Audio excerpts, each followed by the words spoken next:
Welcome back. Chapter 12. Tuesday, March 28th, 2017. A week later, after scores of meeting with network executives, Sydney had her project greenlit for summer. She sat at her desk and edited a clip from the opening episode. Over the past 7 days, the pilot episode was polished and pitched to the suits who made programming decisions and to sales managers who decided on potential advertisers.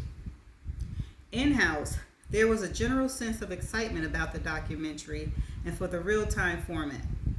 Sydney had screened and outlined the guts of the first few installments, and as those began to air, she would work to put together new episodes from revelations she hoped to discover as she dug into Grace Abold, Julie and Chris, their past, and the events at Sugar Beach.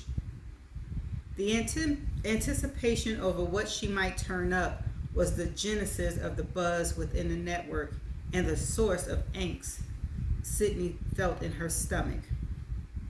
As she sat at her desk, she reminded herself again as her heart rate began to rise and the voice in the back of her head whispered its doubts.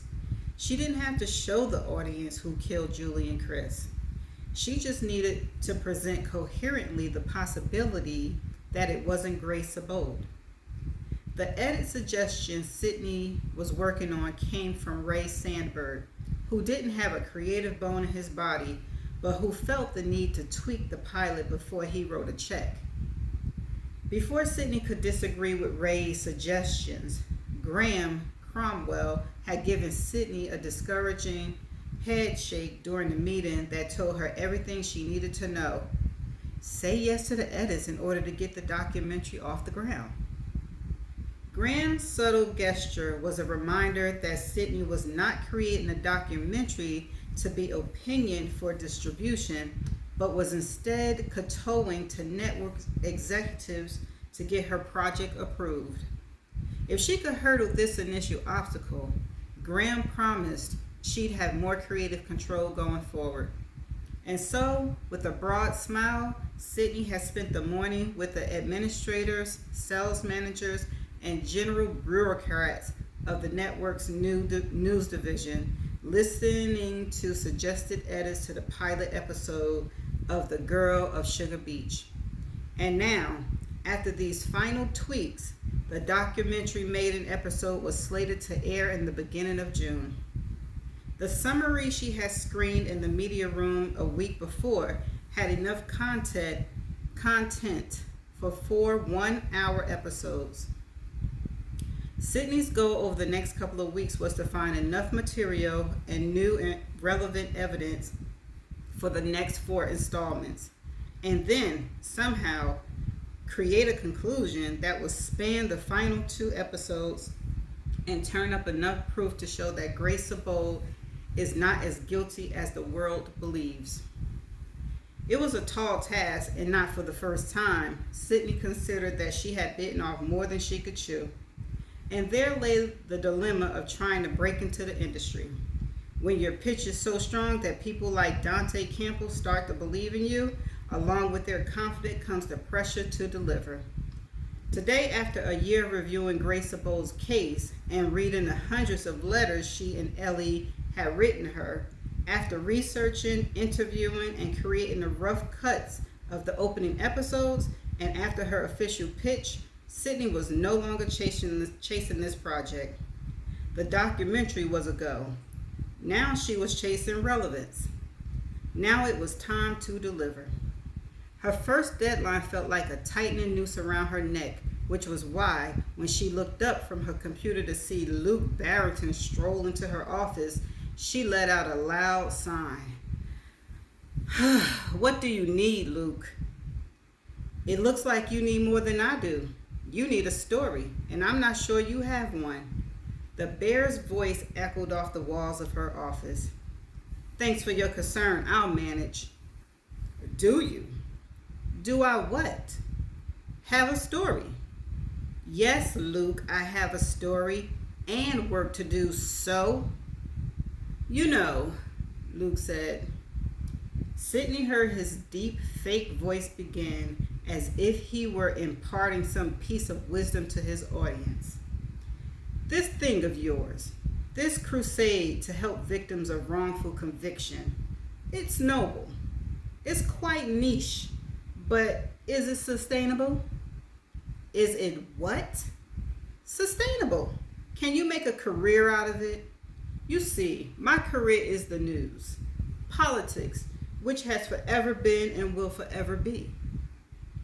I guess you're covered then, but I don't like politics.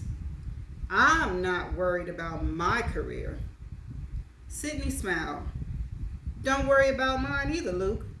I might be just a feeble woman, but I can manage just fine, and I don't like being harassed. He offered a condescending laugh. I'm not harassing you. I'm trying to help you. Are there actually that many wrongfully convicted people out there? Are you going to save them all, one after another? Right now, I'm only worried about one of them, and I'm under deadline, Luke, so give me some privacy. Where does it come from, this crusade of yours? It comes from 3 successful documentaries. I know you're not going to acknowledge anyone's success besides your own, but my interest comes from the fact that I've done this 3 other times with great success. Luke puckered his lower lip and tilted his head to the side like a dog that heard a high-pitched whistle.